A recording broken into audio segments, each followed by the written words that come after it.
Hello everyone, welcome to আমার study. আজকের ভিডিওতে আমরা আলোচনা করব সি ডুয়েলড অ্যামং দি আনট্রোডেন ওয়েজ এই কবিতা থেকে 10টা এমসিকিউ। ওকে, ইতিমধ্যে তোমরা জানো যে তোমাদের পরীক্ষার ডেট খুব সম্ভবত সেপ্টেম্বরের 7 তারিখে 9-10। ওকে, এবং 14 সেপ্টেম্বর এটা হচ্ছে 11 এবং 12। ঠিক আছে, এই ডেট খুব সম্ভবত তোমাদের ফিক্সড হয়েছে। তো পরীক্ষা খুব তাড়াতাড়ি তোমাদের হয়ে যাবে, হাতে খুব সময় কম। ঠিক আছে, খুব সুন্দরভাবে প্রিপারেশন নাও। তো দেখো আমাদের প্রথম প্রশ্ন, in Sea dwelt among the untrodden ways, which poetic device is dominant in the line violet by a mossy stone half hidden from the eye? Okay, তো এই যে লাইনটা violet by a mossy stone half hidden from the eye, এখানে কোন poetic device use করা হয়েছে? ঠিক আছে, options R A simile, B metaphor, C hyperbole, নাকি অপশন ডি অ্যালেগরি। দেখো এই যে লাইনটা violet by a mossy stone half hidden from the eye, এখানে আমরা দেখেছি যে লুসিকে কম্পেয়ার করা হয়েছে ভায়োলেটের সাথে। লুসিকে কম্পেয়ার করা হয়েছে ভায়োলেটের সাথে। এখানে যেহেতু কম্প্যারিজনটা একটা এক্সপ্লিসিট কম্প্যারিজন নয়, ঠিক আছে, লুসি এবং ভায়োলেটের মধ্যে একটা কম্প্যারিজন হয়েছে, কিন্তু কম্প্যারিজনটা হিডেন কম্প্যারিজন, সেই জন্য এটা হচ্ছে একটা মেটাফার। ওকে, যদি ক্লিয়ার যদি কম্প্যারিজন থাকতো, যেমন স্টারের সাথে যখন কম্পেয়ার করা হয়েছে তখন সেখানে বলা হয়েছে ফেয়ার অ্যাজ আ স্টার। ওকে, তো এই যে অ্যাজ কথাটার মধ্য দিয়ে আমরা বুঝতে পারছি এটা একটা ক্লিয়ার কম্প্যারিজন, তাই তো? তখন সেটা কি হয়ে যাবে? তখন সেটা হয়ে যাবে সিমিলি। কিন্তু এখানে যেহেতু কম্প্যারিজনটা ক্লিয়ার নয়, এটা একটা ইমপ্লিসিট কম্প্যারিজন, সেজন্য বি হচ্ছে metaphor is the right answer. Okay, এরপর দেখো নেক্সট প্রশ্ন, which of the following critics argued that Lucy is an imaginary symbolic figure rather than a real person? ঠিক আছে, লুসি একটা ইমাজিনারি বা একটা সিম্বলিক ফিগার, কোনো রিয়েল পার্সন নয়। এই যে লুসি সম্পর্কে এই যে একটা তথ্য, তার আইডেন্টিটি সম্পর্কে যে তথ্য, সেটা কে দিয়েছেন? Which of the following critics? Options আর Harold Bloom, option B F Bateson, option C Mary Moorman, নাকি অপশন ডি কেনিথ জনসন। দেখো লুসি ক্যারেক্টার এটা একটা মিস্টিরিয়াস ক্যারেক্টার, তাই তো? কারণ তার যে অরিজিনাল আইডেন্টিটি সেটা আমাদের কাছে একটা মিস্ট্রি, এবং William Wordsworth he also never told anything about her character. সেই জন্য বিভিন্ন ক্রিটিক বিভিন্ন মতবাদ দিয়েছেন তার ক্যারেক্টার সম্পর্কে, তার আইডেন্টিটি সম্পর্কে।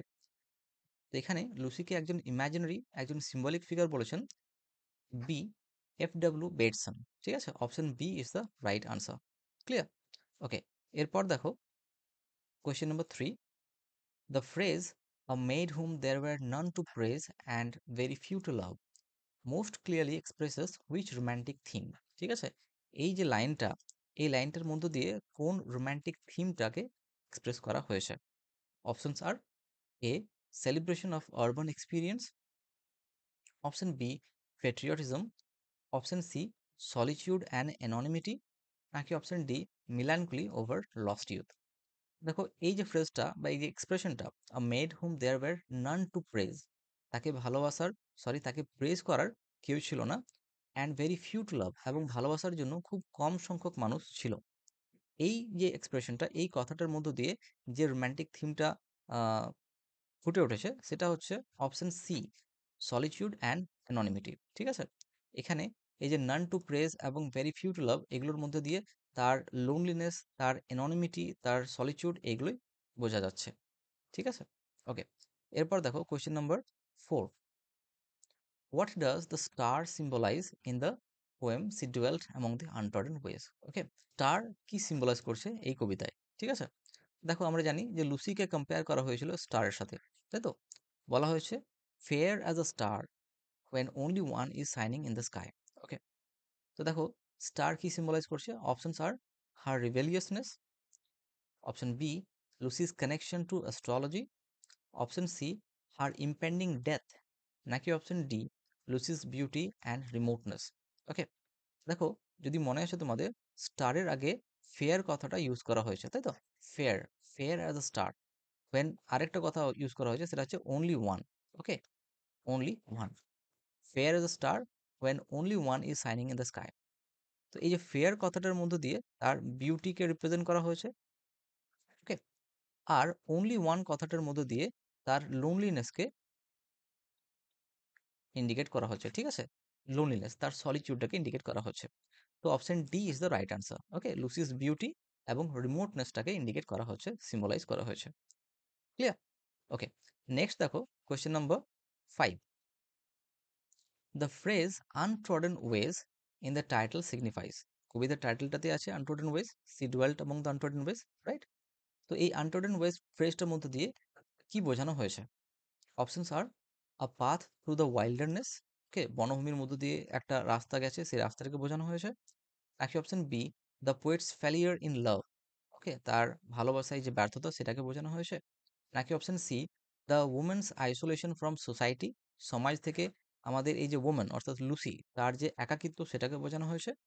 নাকি option D, social recognition and eternal fame. Okay, তো দেখো এই যে আনট্রডেন ওয়েজ, আনট্রডেন ওয়েজ কথাটার অর্থ কি? আনট্রডেন ওয়েজ কথাটার অর্থ হচ্ছে লেস ট্রডেন, ওকে, বা আমরা বলতে পারি লেস ভিজিটেড, এমন একটা রাস্তা যেখানে মানুষ বেশি যাতায়াত করে না, ঠিক আছে? Less visited, less ফ্রিকুয়েন্টেড। তো এই যে আনট্রডেন ওয়েজ, এই ফ্রেজটার মধ্য দিয়ে আমাদের লুসির আইসোলেশনটাকে বোঝানো হয়েছে, ঠিক আছে? So option C is the right answer, the women's isolation from society. সমাজ থেকে দূরে একটা নির্জন এলাকাতে সে বাস করতো, সেই যে একাকিত্ব, সেই যে আইসোলেশন, সেটাই এখানে বোঝানো হয়েছে। ওকে, এরপর দেখো question number 6।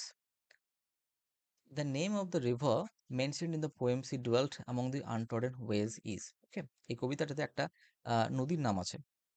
The name of the river is option A Avon, option B Dove, option C Lethe, নাকি অপশন ডি থেমস। ওকে, তো দেখো কবিতা শুরুতেই বলা হয়েছে যে she dwelt among the untrodden ways beside the springs of Dove. Okay, so Dove is the right answer, Dove is the name of the river. Okay, B is the right answer. এরপর দেখো question number 7। In the poem she dwelt among the untrodden ways Lucy was loved by. Okay, এই কবিতাতে লুসিকে ভালোবাসতো বা লুসিকে ভালোবাসা হতো কাদের দ্বারা? Okay, options R A none, B very few people, sorry few people, C very few people, নাকি option D many man বা মেনি পিপল। ঠিক আছে, তো এটা দেখো ডিরেক্টলি আমাদের কবিতার লাইন থেকে তুলে দেওয়া হয়েছে, ঠিক আছে? যারা কবিতাগুলোকে স্পেশালি টেক্সটগুলোকে ভালো করে পড়বে তারা ইজিলি আনসারগুলো করতে পারবে, আদারওয়াইজ কিন্তু কনফিউজড হয়ে যাবে।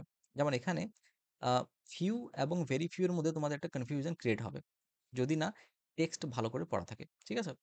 তো দেখো এখানে যে লাইনটা ছিল যে none to praise and very few to love, ঠিক আছে? তো সেই জন্য option C is the right answer. Okay, very few people, ভালোবাসার জন্য খুব কম সংখ্যক মানুষ ছিল এবং প্রেজ করার জন্য কেউ ছিলই না, নান টু প্রেজ। ওকে, এরপর দেখো question number 8। Ceased to be is an example of, ভীষণ important. Okay, ceased to be এটা কিসের example? Option are hyperbaton, option B euphemism, option C alliteration, নাকি অপশন ডি প্যারানোমেশিয়া। ওকে, তো এখানে দেখো বলে দিই সিজ টু বি এর অর্থ কি। এর অর্থ হচ্ছে সিজ টু এক্সিস্ট। ওকে, সিজ টু এক্সিস্ট বা ডাই, মৃত্যু, ঠিক আছে? তো যেখানে আমরা একটা হার্শ বা আনপ্লেজেন্ট বিষয়কে একটু প্রেজেন্টলি একটু পোলাইটলি বলার চেষ্টা করি, সেটাকে বলা হয় ইউফিমিজম, ঠিক আছে? এখানে B is the right answer, euphemism is the right answer, ঠিক আছে? ওকে, তারপর দেখো question number 9। In the expression half hidden from the eye, the partial concealment primarily symbolises. Okay, তো এখানে দেখো half hidden from the eye, এই লাইনটাতে যে একটা আংশিক লুকিয়ে থাকার যে ব্যাপারটা রয়েছে, এটা কি সিম্বলাইজ করছে, ঠিক আছে? বাই দ্য ওয়ে, এখানে half hidden from the I আমরা জানি এখানে লুসিকে কম্পেয়ার করা হয়েছে কার সাথে? ভায়োলেটের সাথে, তাই তো? এবং বলা হয়েছে যে ভায়োলেট যেটা লুকিয়ে রয়েছে বিসাইড দ্য মসি স্টোন, এবং এটা আংশিকভাবে লুকিয়ে রয়েছে, ঠিক আছে? অর্ধেকটা লুকিয়ে রয়েছে। তো এই যে হাফ বা এই যে পার্সেল কনসিলমেন্ট, এটা কি সিম্বলাইজ করছে? Options R A her secret sins, option B her connection with nature, option C the undervaluing of her inner beauty, নাকি option D her hidden secrets. ঠিক আছে, এই যে এক্সপ্রেশনটা half hidden from the eye, it symbolises the undervaluing of her inner beauty. ঠিক আছে, লুসির যে beauty, তার যে সৌন্দর্য, সেটাকে আন্ডার ভ্যালু করছে। ঠিক আছে, okay, so C is the right answer.